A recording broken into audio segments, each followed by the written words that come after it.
ये कहानी जेक के बारे में है जो कि पेंडोरा प्लेनेट का रहने वाला है। ये अपनी फैमिली के साथ बहुत खुश होता है जिसमें इसकी वाइफ और बच्चे हैं। ये बताता है कि मेरे अपने बच्चों के अलावा मैंने 2 बच्चे भी अडॉप्ट किए हुए हैं, जिनमें एक मेरी ही पुरानी साथी की बेटी है जो उसको पैदा करने के बाद मारी गई, और एक और बच्चा है जो कि इंसानों का ही है, क्योंकि आज से कुछ सालों पहले इंसान इस प्लेनेट पर रहने के लिए आए थे जहाँ पे मैं अभी रह रहा हूँ। लेकिन जब वो वापस जमीन की तरफ चले गए तो ये बच्चा इधर ही रह गया। तब से ये मेरे साथ ही रहता है। ये सब बच्चे आपस में बहुत खेलते और एक दूसरे का काफी ख्याल भी रखते हैं। जेक अपने सब बच्चों को सब सिखाता है, जैसे कि तीर चलाना, मछली पकड़ना और भी बहुत कुछ। ये सब बड़े छोटे खुश तो होते हैं, लेकिन एक रात जेक और उसकी वाइफ आसमान में चमकता हुआ एक सफेद तारा देखते हैं। तो जैसे ही करीब आता है तो पता चलता है कि ये तो इंसानों की स्पेसशिप है, तो एक बार फिर से इनकी प्यारी दुनिया में रहने के लिए आ रही है। इंसानों की स्पेसशिप से निकलने वाली आग की वजह से जंगल में आग लग जाती है, जिससे बहुत से जानवर मारे जाते हैं और बहुत नुकसान होता है। इसके अंदर से इंसान निकलते हैं जो बड़े बड़े रोबोट्स के अंदर बैठे हुए थे, और इनकी बहुत बड़ी गाड़ियां भी थी जो रास्ते में आने वाली हर चीज को कुचल रही होती हैं। जबकि जेक और उसकी वाइफ के पास इस तबाही को देख के रोने के अलावा कुछ भी नहीं बचता। पता नहीं इंसान कब इंसान बनेंगे। खैर, अब लैब को दिखाया जाता है जहाँ एक नीले रंग का इंसान जो बिल्कुल जेक और उसकी फैमिली जैसी शक्ल का लग रहा था, वो बेकाबू होकर उठता है और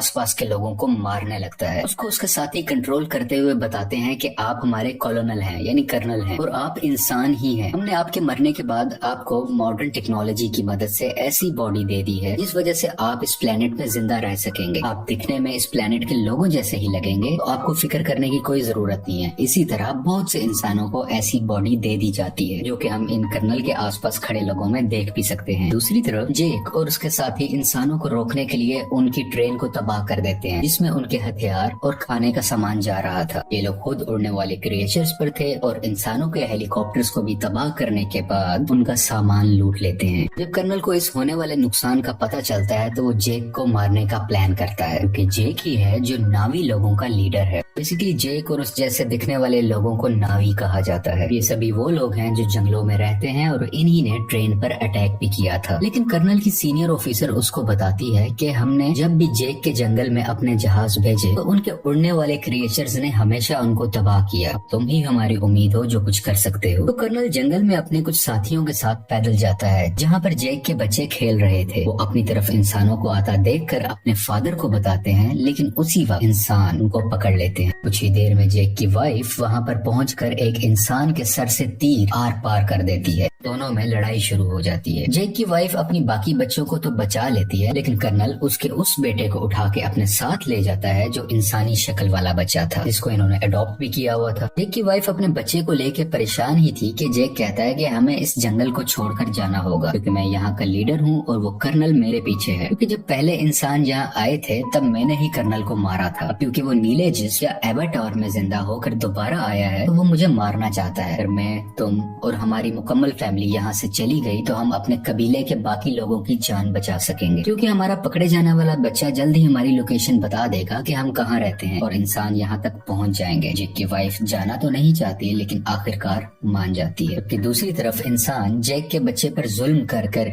उसके घर का पता पूछ रहे होते हैं, लेकिन वो हिम्मत करता है और कुछ भी नहीं बोलता। तभी कर्नल आकर उनको रोकते हैं और कहते हैं कि ये इंसान है तो इसे हम इंसानों की तरह बात करेंगे। ये उसकी तरफ दोस्ती का हाथ बढ़ाकर बताता है कि मैं तुम्हारा असली फादर हूँ, और आखिरी बार जब मैं दुनिया में आया था तो मैं जानबूझकर तुम्हें यहाँ छोड़ के गया था, क्योंकि मैं साथ तुम्हें लेकर नहीं जाना चाहता था। लेकिन अब मुझे एहसास है और मैं तुम्हें अपने साथ वापस लेकर जाऊंगा। जिस पर वो मासूम बच्चा मान जाता है कि ठीक है, मैं आपको जगह दिखा दूंगा। जबकि दूसरी तरफ जेक और उसकी फैमिली अपने कबीले को छोड़कर अपने उड़ने वाले क्रिएचर्स पर बैठ के यहाँ से बहुत दूर चले जाते हैं, कम से कम कहीं रहने को नया ठिकाना मिले और वो वहाँ पे रह सके। ये लोग पानी के पास रहने वाले नाविस के पास पहुंचते हैं। यहाँ पर रहने वाले लोग हैं तो इसी प्लेनेट के, लेकिन दिखने में सब्ज रंग के होते हैं। ये पानी वाले नावी शुरू में इनका मजाक बनाते हैं, जैसे कि वो कहते हैं कि इनकी दुम पतली है, इनके बाजू पतले हैं और भी बहुत कुछ। तभी पानी वाले लोगों का लीडर आता है और कहता है कि तुम जंगल के रहने वाले हो, तुम्हारी यहाँ पानी के पास कोई जरूरत नहीं है, तुम्हें कुछ नहीं आता कि पानी में कैसे सरवाइव करना है। लेकिन जेक जवाब में कहता है कि हम बहुत जल्द ही सब कुछ सीख जाएंगे और मेरी फैमिली के लिए मुझे आप लोगों लोगों की जरूरत है ताकि वो यहाँ पर सही सलामत जिंदा रह सके। ये देख के पानी का नावी लीडर मान जाता है और उनको रहने की इजाजत भी दे देता है। अगले दिन जेक के बच्चों को वहाँ के रहने वाले बच्चे घुमा रहे होते हैं, जबकि जेक का बेटा अपने बालों वाली चुटिया वहाँ के एक क्रिएचर से जोड़ता है। तो वो बहुत तेजी से पानी के अंदर तैरता है, जिस वजह से गिर जाता है और वहाँ के सब लोग हंसने लगते हैं। अगले दिन वहाँ के कुछ बच्चे जेक की बेटी को पागल कह रहे होते हैं। इसके अलावा उससे बदतमीजी भी करते हैं, उसको काफी तंग कर रहे होते हैं। तभी वहाँ जेक के बाकी बच्चे भी आ जाते हैं और उस तंग करने वाले बच्चे को मारने लगते हैं। तुमने हमारी बहन को ऐसा क्यों कहा? जब जेक को ये सब पता चलता है तो वो अपने ही बेटे को डांटने लगता है कि तुमने उसे क्यों मारा, वो यहाँ के लीडर का बेटा है, जाओ तुम उससे माफी मांगो। वो जब जाकर माफी मांगता है तो लीडर का बेटा अभी भी गुस्से में था और वो उसको धोखा देना चाहता था, बदला लेना चाहता था। कहता है कि चलो तुम्हें एक अच्छी जगह पर लेके जाता हूँ। वो उसे गहरे पानी में ले जाता है जहाँ पर एक खतरनाक मॉन्स्टर रहता था। वो उसको वहाँ पर जाकर अकेला छोड़ देता है और खुद वहाँ से वापस आ जाता है। कुछ ही देर में पानी के अंदर से तेज मॉन्स्टर आकर उस पर अटैक कर देता है, जिस वजह से वो डूबने लगता है और लगातार मॉन्स्टर उस पर अटैक कर उसको खाने की कोशिश कर रहा होता है। दोनों आमने सामने होते हैं। तभी वहाँ सबसे बड़ा मॉन्स्टर आ जाता है, जो छोटे मॉन्स्टर को अपने मुंह में डाल के पत्थर पर जोर का मारता है और उसको वहीं मार डालता है। इतनी ही देर में जेक का बेटा पानी में मजीद सांस नहीं ले पाता और डूब जाता है। जैसे ही उसकी आंख खुलती है तो वो देखता है कि सबसे बड़े पानी के मॉन्स्टर ने उसकी जान बचाई है और वो उसके ऊपर लेटा हुआ है। ये लड़का देखता है कि वो मॉन्स्टर बेचारा काफी जख्मी भी है, तो ये उसके जिस्म से कुछ लगे हुए हथियार निकालकर उसको सुकून देता है, जिससे इन दोनों की दोस्ती हो जाती है और वो मॉन्स्टर इस लड़के को उसके घर वालों के पास छोड़ के आता है। जब सब्ज कबीले वाले नावी लीडर को ये पता चलता है कि उसके अपने बेटे ने ही जानबूझ के हमारे मेहमान को मॉन्स्टर के पास मरने के लिए छोड़ा, वो उसको सजा देने लगता है। लेकिन जेक का बेटा कहता है कि आपके बेटे की कोई गलती नहीं है, ये मेरा आइडिया था गहरे पानी में जाने का, मैंने ही कहा था कि हम वहाँ चलते हैं। इसे देख के लीडर के बेटे को शर्मिंदगी होती है कि इसने मुझे बचा लिया, कि मैंने गलत किया था, मैं तो उसको मारना चाहता था। इसी चीज को देखते हुए वो अब दिल से इनका अच्छा दोस्त बन जाता है। जेक का वही बेटा सबको बताता है कि बड़े मॉन्स्टर ने मेरी जान बचाई, पर सब दोस्त उसका मजाक बनाने लगते हैं और कोई भी उसका यकीन नहीं करता। अगले दिन ये दोबारा उसी बड़े मॉन्स्टर के पास जाता है और जाके बहुत ज्यादा एंजॉय करता है। वो दोनों आपस में बहुत खेलते हैं, जबकि कर्नल जेक की तलाश में अब तक फिर रहा था। तभी उसको इन्फॉर्मेशन मिलती है कि जेक अपनी फैमिली के साथ कहाँ कहाँ जा सकता है, लेकिन अभी भी एग्जैक्ट इन्फॉर्मेशन नहीं थी, इसलिए मजीद ढूंढना पड़ रहा था। कर्नल ने वहाँ के उड़ने वाले कुछ क्रिएचर्स पर अपना कंट्रोल भी कर लिया था, जैसे कि वहाँ के रहने वाले लोकल नावी लोग उन क्रिएचर्स को इस्तेमाल किया करते थे। सब इंसान जेक को ढूंढने के लिए निकल पड़ते हैं और एक जजीरे यानी आइलैंड पर पहुंचते हैं, जहाँ के लोग कहते हैं कि हमने कभी नहीं देखा जिसकी तस्वीर तुम हमें दिखा रहे हो। कर्नल को इन सब की बातें झूठ लग रही होती हैं, तो वो इन लोगों के एक क्रिएचर को मरवा डालता है। कर्नल का बेटा उसे समझाता है कि ये लोग कुछ नहीं जानते, ये सिर्फ मछलियाँ पकड़ते हैं, इन्हें छोड़ दो, ये कुछ नहीं जानते। तो कर्नल भी अपने बच्चे की बात मान लेता है, लेकिन जालिम इंसान फिर भी जाते हुए वहाँ आग लगवा कर उनके रहने की जगह को जलवा देता है। इस तरह और भी जगहों पर जाकर बहुत से मासूम नावी लोगों को मारने लगता है। सबसे बहुत कुछ पूछता है, लेकिन इस वक्त तक उसको जेक का पता नहीं चलता कि वो कहाँ पर गया।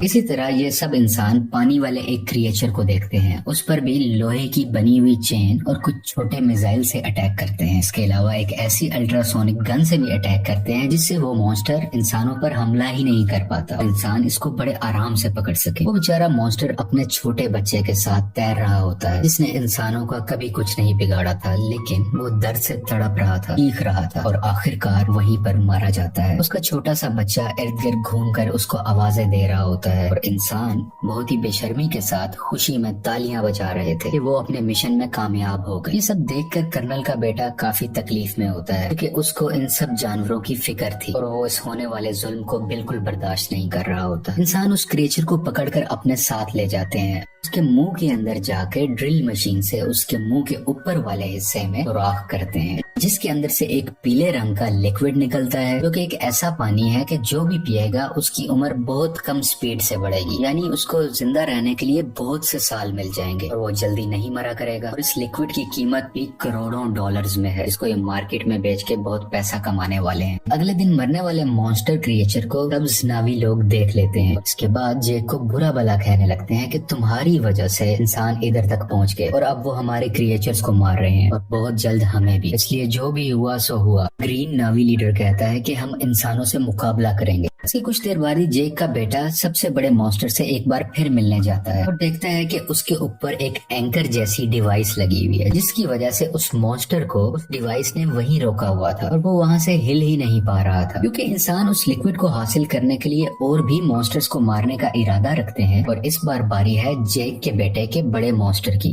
जो साइज में भी बहुत बड़ा है और उसमें से लिक्विड भी बहुत ज्यादा निकल सकता है। इसलिए इंसान अब इस मॉन्स्टर को मारना चाह रहे हैं। बेटा और बाकी भी उसके पास होते हैं, जबकि इंसान इस तरफ बढ़ रहे होते हैं। कर्नल भी इन बच्चों को वहाँ दूरबीन से देख लेता है। जेक और लीडर को पता चलता है कि उनके बच्चे खतरे में हैं और वो अपने हथियार उठाकर उन्हें बचाने के लिए निकल पड़ते हैं। बहुत मुश्किल से बच्चे बड़े मॉन्स्टर से वो डिवाइस निकाल देते हैं, जिस वजह से मॉन्स्टर वहाँ से आगे तैरकर निकल जाता है और बिल आखिर उसकी जान बच जाती है। लेकिन इंसान फायरिंग करते हुए अभी भी बच्चों का पीछा कर रहे होते हैं। यहाँ पे लीडर की बेटी मरने ही वाली होती है, तो जेक का बेटा उसका हाथ पकड़कर अपनी तरफ करके उसकी जान बचा लेता है। लेकिन थोड़ी ही देर में बच्चों को बड़ा सा जाल डालकर पकड़ लेते हैं और अपनी शिप पर ले आते हैं। कुछ देर तक बच्चों के पेरेंट्स भी यहाँ आ जाते हैं, यानी कि जैक वहीं रुककर देखता है कि उनके बच्चों को शिप के आगे कर्नल ने बांधा हुआ है। कर्नल कहता है कि अगर बच्चों की जान बचाना चाहते हो तो शिप पर तुम सिर्फ अकेले आओगे। तो जेक सबकी बेहतरी के लिए अकेले जाने का फैसला करता है। तभी जेक के बेटे का सबसे बड़ा क्रिएचर दोस्त पानी के नीचे से एकदम से ऊपर आकर इनकी शिप पर चढ़ जाता है और अपने हाथों